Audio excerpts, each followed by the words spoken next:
এই, তুমি কোথায় যাচ্ছ? আমি আমি ওয়াশরুমে যাচ্ছি ফ্রেশ হওয়ার জন্য।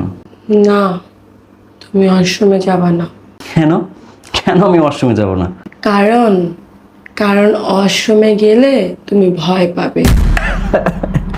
হে, তোমার মাথার তার কি ছিঁড়ে গেছে নাকি? আমি ওয়াশরুমে গেলে ভয় পাবো কেন?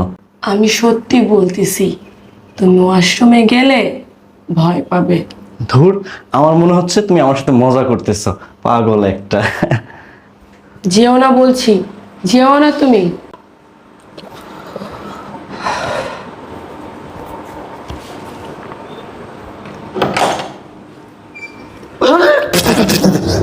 হায় আল্লাহ, এখানে লাশ কোথা থেকে আসলো?